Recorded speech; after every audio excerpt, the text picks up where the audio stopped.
नमस्कार, आप देख रहे हैं HR न्यूज। कहें कि कल रेवाड़ी और महेंद्रगढ़ में एक भव्य आयोजन हुआ महाराणा प्रताप की पुण्यतिथि के मौके पर। यहां महाराणा प्रताप चौक पर उनकी पुण्यतिथि मनाई गई और उसके बाद जो है महेंद्रगढ़ के अंदर महाराणा प्रताप सूरवीर की जो है प्रतिमा का अनावरण हुआ। उससे पूरे भव्य आयोजन हुआ पुण्यतिथि के मौके पर।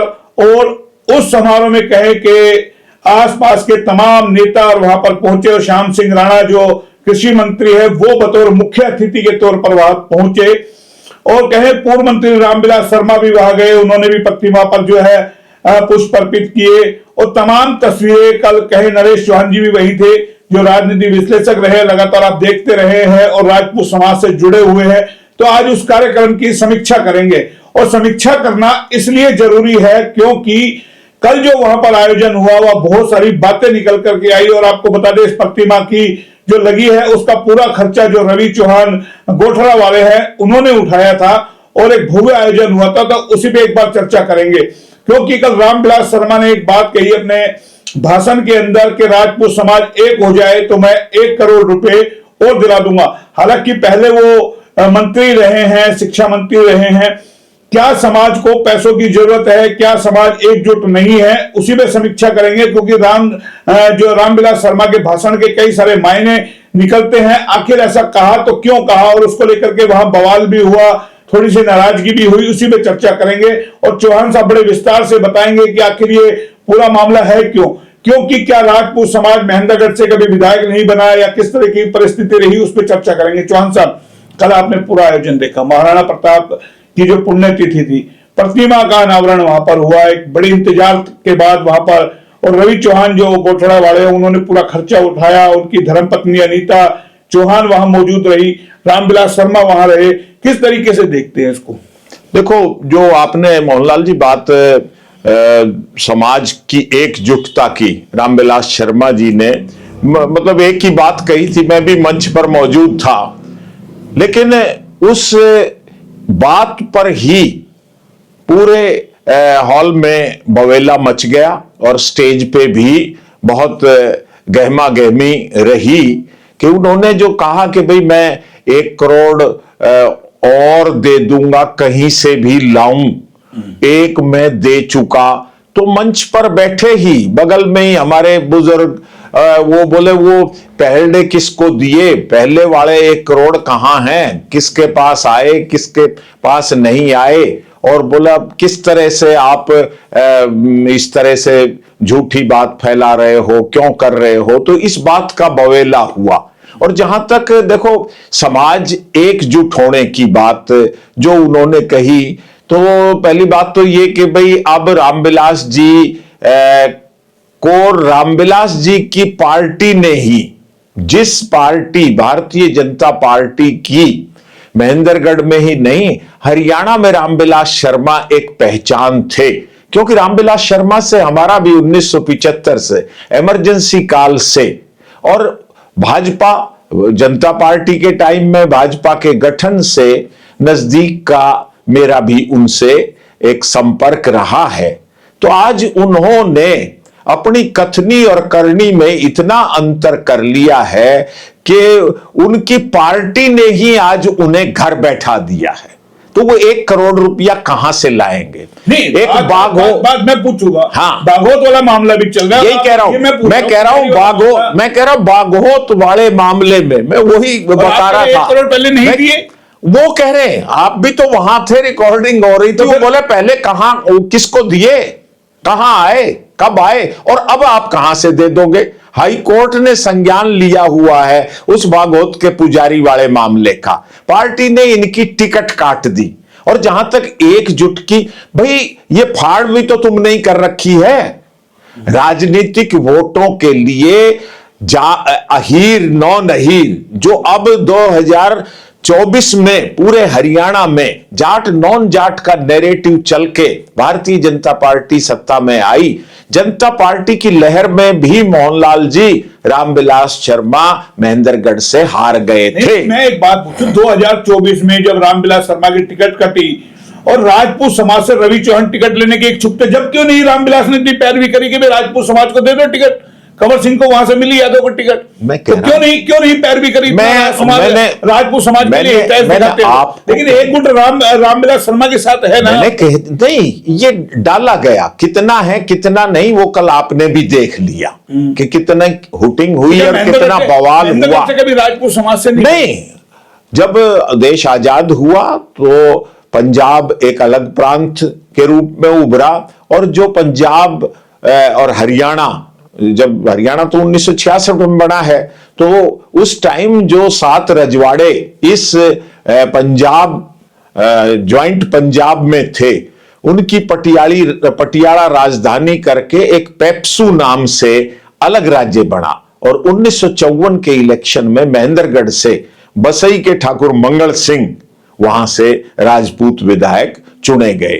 लेकिन उसके बाद डिवाइड एंड रूल, एक ग्रुप को एक ने पाल लिया, दूसरे ग्रुप पर दूसरे ने हाथ रख दिया, और खुद रामविलास शर्मा भी 1982 से और 2014 तक जो उनकी हार जीत का खेल रहा है, तो वो एक होने ही नहीं दिया राजनीतिक रूप में। तो अब वो किस मुंह से कह रहे हैं कि एक हो जाओ और ला दो। मंच पे तो नारे लगे, छत्रपाल के लगे, आपके जो अटेली से रामविलास के नहीं लगे ना, वही पूछ रहा हूं ना। अतरलाल के नारे लगे हैं, अतरलाल के नारे लगे हैं, रवि के नारे लगे हैं। तो यही है, मंच पर सांसद धर्मवीर का बेटा भी बैठा था, मोहित चौधरी, वहां बीजेपी का जिला अध्यक्ष भी बैठा था, वहां जो आपका विधायक है कंवर सिंह यादव महेंद्रगढ़ से, वो भी बैठा था, बल्लभगढ़ से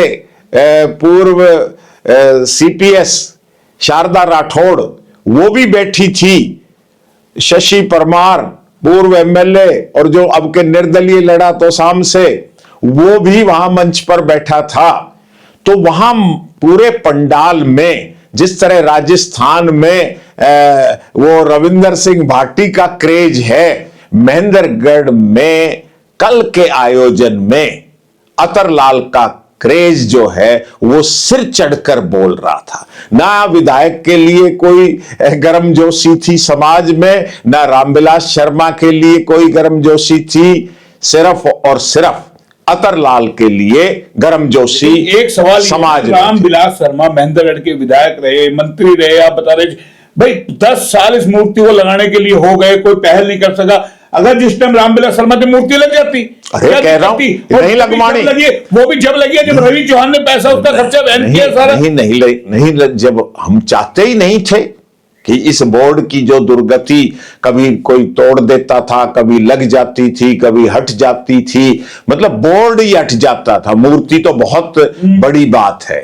लेकिन क्योंकि मोहनलाल जी आप रेवाड़ी में हो, देख रहे हो कि ये हरियाणा में सबसे पहला, अगर इस तरह के चौराहों पर, चौक पर महापुरुषों की मूर्ति लगाने का कार्य शुरुआत की है तो वो रेवाड़ी से की है। रेवाड़ी जब जिला नहीं था 1985 में, महेंद्रगढ़ का भाग था, मुझे सौभाग्य प्राप्त था कि मैं राजपूत सभा जिला महेंद्रगढ़ का महासचिव था। रेवाड़ी नगर पालिका को हमने राजपूत सभा जिला महेंद्रगढ़ की तरफ से प्रस्ताव दिया था कि यहां पर महाराणा प्रताप की प्रतिमा लगाई जाए, और वो प्रस्ताव आज भी रिकॉर्ड में कायम है। उसके बाद 1987 में, क्योंकि जब एक कोई चीज शुरू हो जाती है तो वो बहुत दूर तक जाती है, और जो रिकॉर्ड में आई,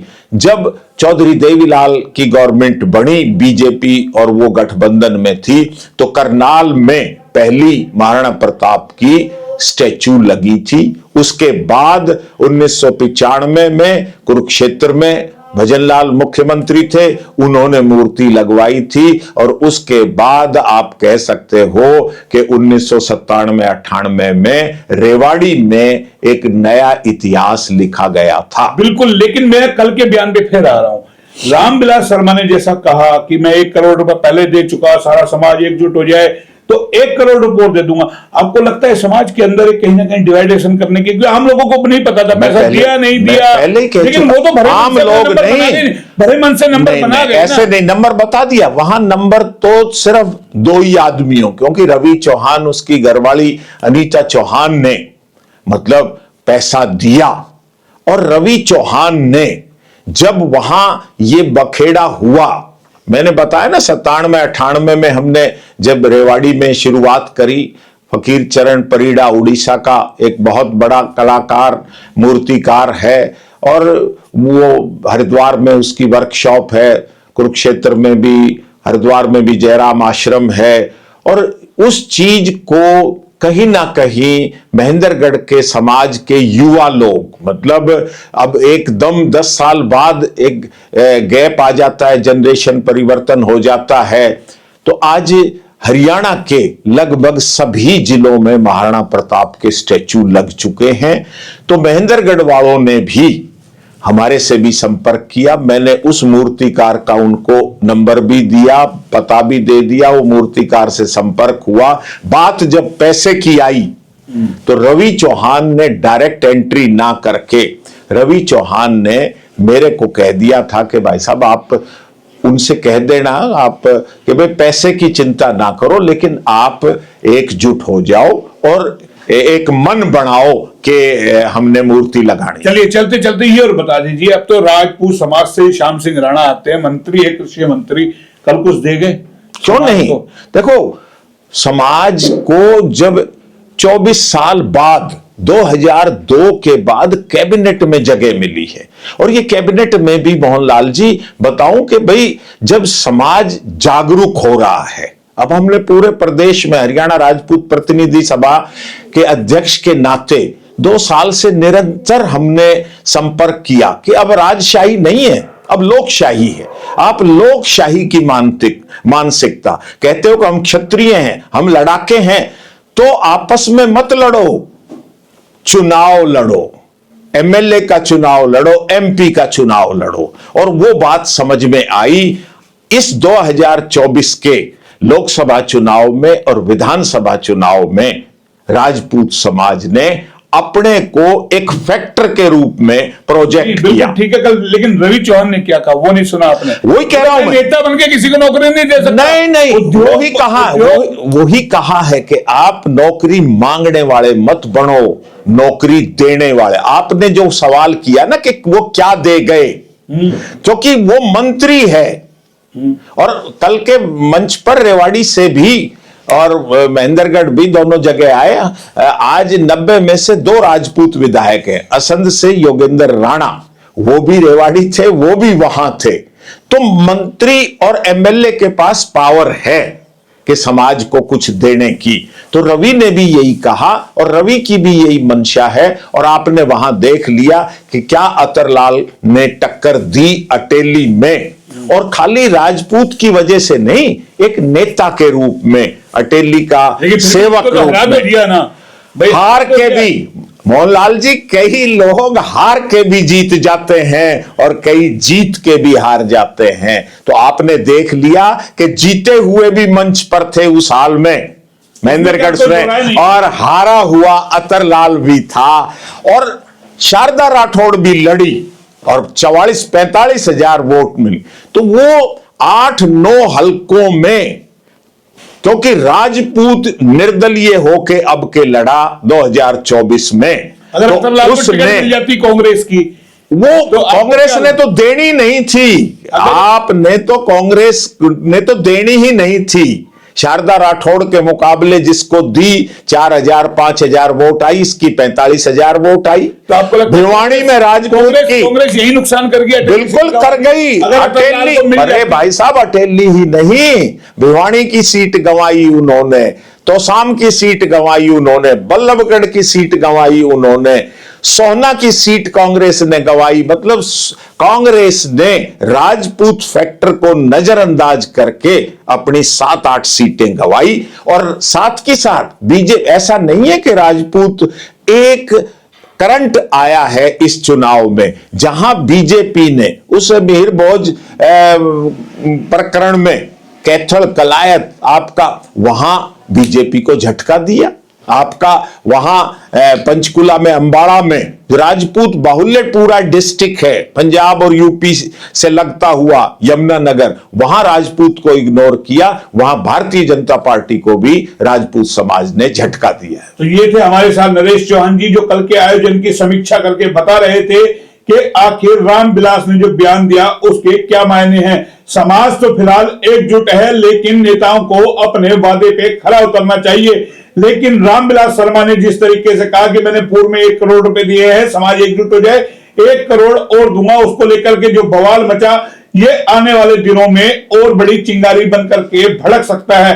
क्योंकि राजपूत समाज नाराज था, मंच पर बाकायदा रामविलास शर्मा की खिलाफत हुई कि आप झूठ बोल रहे हैं, 1 करोड़ रुपए आपने देने का वादा किया था, 1 फुटी कोड़ी आपने दी नहीं, और अब आप कहां से 1 करोड़ रुपए देंगे। उसी को लेकर के हमने जो है नरेश चौहान जी से चर्चा की। फिलहाल जो चीजें हमने आपको लगातार दिखाई कि किस तरीके से तस्वीरें भी हम आपको बीच बीच में दिखा रहे हैं कि किस तरीके का वह माहौल बना, लेकिन अंत में कहें कि महाराणा प्रताप की जो प्रतिमा लगी है, उन्होंने बहुत कुछ सवाल खड़े कर दिए हैं कि कैसे रवि चौहान ने वहां पूरा खर्चा प्रतिमा का उठाया और एक भव्य आयोजन किया, उस चीज को सिरे चढ़ाया जो रामविलास शर्मा मंत्री होते हुए भी नहीं चढ़ा पाए, सिर्फ दावे और वादे करते रहे। फिलहाल इतना ही, फिर आएंगे नए अपडेट पे, तब तक के लिए नमस्कार।